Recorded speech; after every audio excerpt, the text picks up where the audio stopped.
vie sur cette terre et sur ce que la Vierge Marie a voulu répéter à Bernadette et à chacun de nous, à travers Bernadette, l'appel à faire pénitence. Alors c'est un mot qu'on n'aime pas trop entendre. On sait bien que ça fait partie de la vie chrétienne, mais le mot pénitence évoque pour chacun de nous un peu des choses difficiles à faire, pénibles, et nous savons bien que nous ne sommes pas très costauds, pas très forts pour ce genre d'exercice. Mais si nous écoutons le message de la Vierge Marie, ici, à Lourdes, qui nous fait que nous rappeler l'Évangile, nous allons comprendre ce que c'est que la pénitence. La pénitence dans la Bible, parce que la Vierge Marie, c'est une femme de la Bible, elle est pétrie de la parole de son Fils, de la parole qui a été donnée depuis Abraham. Marie, c'est le sommet de la foi d'Abraham. Eh bien, le mot pénitence, dans la Bible, veut dire conversion. C'est le même mot. Donc faire pénitence, se convertir, c'est la même chose. Il y a un instant, j'étais tourné vers la statue de la Sainte Vierge. Je me suis converti vers vous. Quoi ? Je me suis tourné vers vous. Faire pénitence, c'est orienter sa vie dans le bon sens. Vous savez, comme moi, que dans notre vie humaine, il y a des besoins, des nécessités, des responsabilités, des passions qui finissent par prendre toute la place dans notre vie. On est orienté dans un métier, dans une relation affective, amoureuse, dans une passion sportive, dans un désir de réussir, dans un art ou dans un autre, toutes choses qui sont bonnes, mais qui prennent toute la place. Au point que la première place, celle que Dieu devrait avoir dans notre vie, ben c'est fini. Dieu, ça fait partie d'une petite case, si encore il a une case. Hein? Parce que dans notre société, il n'a plus de case. Dieu est à la sacristie, dans les mosquées, dans les synagogues, mais dans le débat public, en vie sociale, politique, économique, on ne veut plus en entendre parler. Et le bon pape Jean-Paul II a commencé son ministère de pape en disant, mais enfin, ouvrez au Christ les portes, ouvrez les portes des systèmes politiques, économiques, familiaux, enfin de tout. Le Christ, il n'est pas là pour nous empêcher de vivre comme des hommes, au contraire, il est là pour nous accomplir comme hommes. Alors faire pénitence, c'est se tourner vers le Christ. Quand Bernadette vient ici à la grotte de Massabielle, elle y vient pour soulager sa misère. Elle y vient comme vous et moi. Nous avons tant de souffrances dans nos vies les uns et les autres, tant de choses qui nous blessent, qui nous empêchent d'être heureux. Alors on sait que Lourdes, c'est un lieu d'espérance, de joie, de guérison. Alors on vient à Lourdes. Et Bernadette a commencé à venir à la grotte de Massabielle sans savoir qu'elle rencontrerait le ciel. Elle vient ici pour soulager sa misère. Elle vient ramasser du bois et des os pour avoir un petit peu moins faim, parce qu'il n'y a rien à manger à la famille. Et voilà que le ciel vient à sa rencontre, alors qu'elle souffre. Aujourd'hui, à la grotte de Massabielle, tous les jours, et là où vous habitez, là où vous êtes, Dieu vient à notre rencontre. Tout le temps, Dieu vient à notre rencontre. Alors de temps en temps, il fait un peu fort, il ouvre la porte du ciel, comme une mère ouvre la fenêtre de son immeuble pour s'occuper des enfants qui sont là, mais elle est toujours avec ses enfants, la maman, même si elle est occupée à la cuisine. Les apparitions, c'est simplement le ciel qui s'ouvre pour nous dire qu'il est toujours avec nous. Comme une maman, elle est toujours avec ses enfants, même quand elle travaille, même quand elle s'occupe de sa cuisine ou de son ménage. Alors le ciel vient nous dire ici à Lourdes, mes enfants, vous êtes faits pour le bonheur, vous ne le savez pas. Non, vous le voulez, mais vous ne savez pas que Dieu veut votre bonheur. Alors convertissez-vous et croyez à la bonne nouvelle. Et Marie va redire ici à Bernadette le chemin de l'Évangile. Le chemin de l'Évangile. Allez à la source boire et vous y lavez. Vous croyez que la source dont parle la Sainte Vierge, c'est ce que n'est que la source de Massabielle? Bien sûr que c'est cette source-là, puisque c'est Marie qui va la faire jaillir des mains de Bernadette. Mais pourquoi l'Église a-t-elle mis ici un autel? Pourquoi met-elle ici un ambon? Un ambon, c'est un pupitre pour porter la parole de Dieu.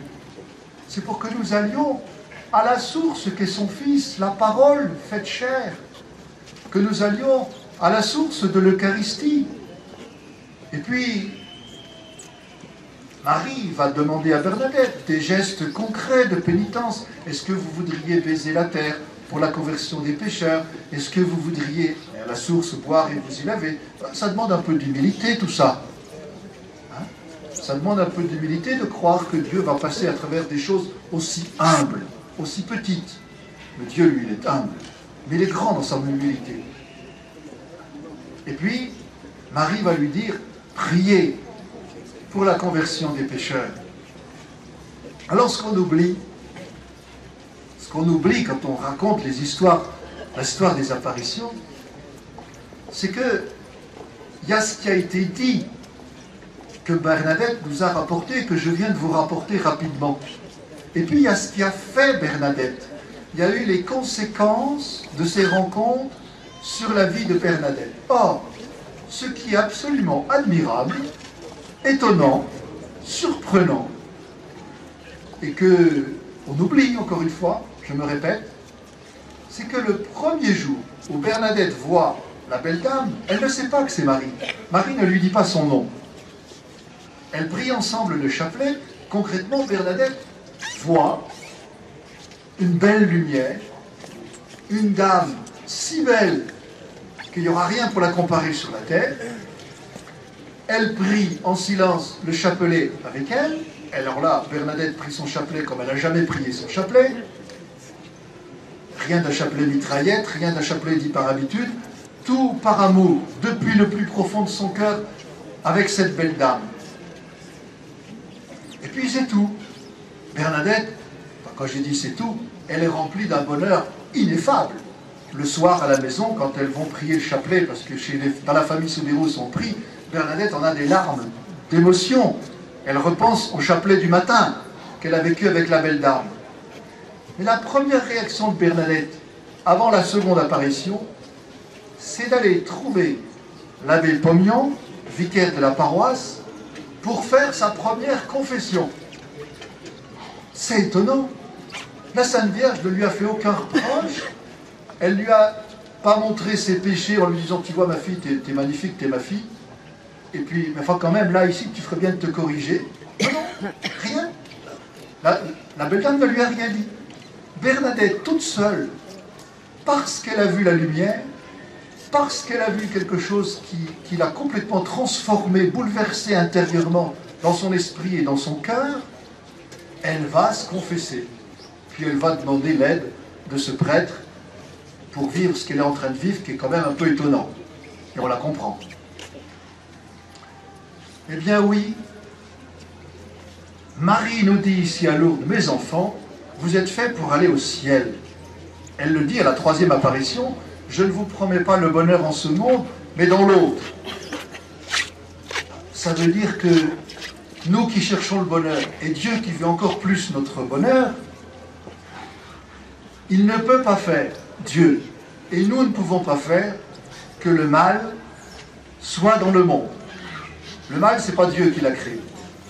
C'est l'homme avec sa liberté. Mais Dieu ne veut pas qu'on reste dans le mal. Et pour nous sortir du mal et de la souffrance et du péché, Dieu a besoin de nous. Dieu nous a créés sans nous. Dieu a besoin de nous pour nous sauver. Il ne peut pas nous sauver sans nous. Nous sommes tous nés de Dieu. Tous nous sommes un don de Dieu. Si nous voulons sortir du mal et de la souffrance, Marie nous remontre le chemin. Allez à la source. Mais pour cela, mes amis, eh bien, il faut faire ce que fait Bernadette. Il faut confesser son péché. Il faut prendre en main sa responsabilité. Le mal que j'ai fait, le mal que j'ai commis avec ma liberté, il a fait du mal à quelqu'un, quelque part. mais il me fait encore plus de mal à moi, parce que j'ai mal engagé ma liberté, et le mal que j'ai fait me fait encore plus de mal que le mal que j'ai fait à quelqu'un. Et je ne peux pas en guérir sans le pardon de Dieu. Or, le pardon de Dieu, Jésus l'a remis à son Église. Vous savez, quand on reçoit des pénitents, il y en a beaucoup qui nous disent « Oh, mon Père, la plupart du temps, vous savez, je me confesse en direct avec le bon Dieu. » C'est déjà mieux que rien, hein? Ça veut dire qu'on reconnaît ses péchés. Mais, moi je réponds toujours, vous n'êtes pas né en direct. Vous n'avez pas été baptisé en direct, et vous ne recevez pas la communion eucharistique en direct. Vous passez toujours par quelqu'un, vos parents pour naître au monde, et un prêtre pour être baptisé et recevoir la communion eucharistique. Pourquoi vous voulez être pardonné en direct? Et puis en plus, ce n'est pas l'Église qui a inventé ça, ce n'est pas les apôtres, c'est Jésus qui a dit à ses apôtres et à leurs successeurs, les évêques et les prêtres, recevez l'Esprit Saint, les péchés à qui vous les remettrez, ils seront remis, à qui vous ne les remettrez pas, ils ne seront pas remis. Donc, ce n'est pas nous, les prêtres, qui avons inventé le sacrement du pardon. C'est Jésus qui a donné ça à son Église. Et Jésus a dit, ce que vous avez lié sur la terre sera lié aux cieux, ce que vous avez délié sur la terre sera délié dans les cieux. Jésus a donné à son Église le ministère de la miséricorde. C'est extraordinaire, quelle confiance il nous fait. Ce qui veut dire que mon péché, si je veux en guérir, non seulement il faut que je décide d'en sortir, mais il faut que j'aille le donner au prêtre. C'est ce que fait Bernadette après la première apparition. De la même façon que quand j'ai un abcès dans mon corps, si je veux en guérir, il faut que j'aille voir un bon chirurgien. Parce qu'il est valable au physique est valable au spirituel. Et le péché que je n'ai pas confessé, que je n'ai pas regretté, que je n'ai pas remis, ben il ne peut pas guérir. Il ne peut pas guérir. Il reste dans ma vie, d'une façon ou d'une autre, comme un abcès. Et parfois, ça fait des gangrènes. On s'étonne parfois d'avoir des mauvaises réactions à répétition, vous savez. Mais d'où ça vient? Du mal qu'on a pu commettre, parfois, voilà. Et on n'a pas su, on n'a pas été le remettre, on n'a pas été le donner, on n'a pas le courage, on n'a pas l'humilité, ou on ne sait pas. Alors ce qui est merveilleux, c'est de voir comment la Vierge Marie ici éduque Bernadette à faire sa confession. Ça, c'est splendide. Et les amis, il ne faut pas rater ça.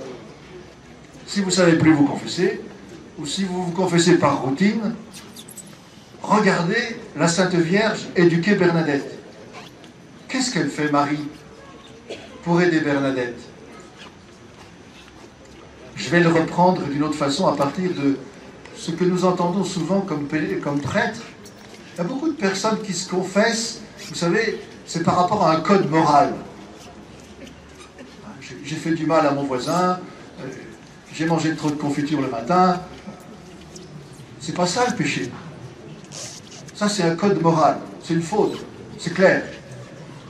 Si je mange trop, si je suis gourmand, j'abîme ma santé. En abîmant ma santé, je ne peux pas être au service des autres correctement. C'est très mauvais. Le péché, c'est quand on a le sentiment profond qu'on a fait du mal à quelqu'un. Quelqu'un qu'on aime, et puis quelqu'un qui vous aime. Le péché, c'est par rapport à quelqu'un. Or, Bernadette, à la grotte de Massabielle, elle voit quelqu'un qui l'aime. Alors, elle est aimée, hein. Elle est aimée de ses parents, elle est aimée de ses frères et sœurs. Elle ne manque pas d'amour, Bernadette. Mais là, elle a le bonheur du ciel qui lui rentre dans le cœur, dans les yeux, dans le corps. Elle voit combien elle est aimée à la folie et à l'infini. Tout de suite, dans cette lumière-là, elle voit, elle, où elle n'a pas aimé et en quoi elle a blessé l'amour. C'est pour ça que c'est tout simple pour elle. Elle va aussitôt se confesser. C'est comme si elle disait, mon Dieu, je suis aimé, je t'ai aimé, je l'ai vu là, je le vois dans la lumière qui m'est offerte, et je n'ai pas répondu. Alors elle va demander pardon. Comment nous pouvons-nous voir que nous sommes aimés? Comme Bernadette, en regardant la parole de Dieu, en écoutant la parole de Dieu. en se laissant aimer par Dieu, et comme Bernadette, en priant du plus profond de son cœur, longuement. Le meilleur moyen de découvrir son péché, mais d'abord de découvrir combien on est aimé, donc de découvrir son péché, c'est de lire la parole de Dieu. Marie, c'est la parole de Dieu, elle porte en elle toute la parole de Dieu. Donc, plus nous lirons la parole de Dieu, plus nous serons nourris de l'enseignement du Christ à travers son Église, plus nous allons voir, mon Dieu, de quel amour nous sommes aimés, et puis en même temps, là où nous ne savons pas aimer, là où nous avons besoin d'être pardonnés. Et comme nous allons beaucoup prier, que nous allons faire ce que fait Bernadette à la grotte, nous vivrons dans une amitié avec Dieu. Et quand Dieu est notre ami, quand on a un ami, eh bien, on sait quand est-ce qu'on l'a blessé, qu'on ne l'a pas blessé. Et comme cet ami il s'est remis entre les mains des prêtres, on va voir le prêtre et on donne son péché. Et on en ressort complètement libéré. Je me souviens d'une personne qui était venue au confessionnal et c'était tellement beau cette rencontre que j'en avais des larmes d'émotion sur le visage.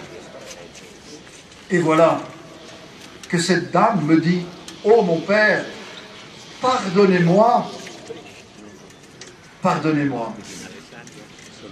de vous avoir confié un si lourd fardeau. » Et je lui ai répondu « Non madame, merci de m'avoir donné la joie d'être prêtre. Si vous voulez des prêtres, allez vous confesser, demandez-leur d'être prêtres et vous en aurez. Et il y aura un peu moins de souffrance sur la terre parce qu'on découvrira à travers la parole de Dieu, à travers l'Eucharistie et à travers le sacrement du pardon, combien Dieu nous aime. Frères et sœurs, bon pèlerinage et que Dieu vous bénisse.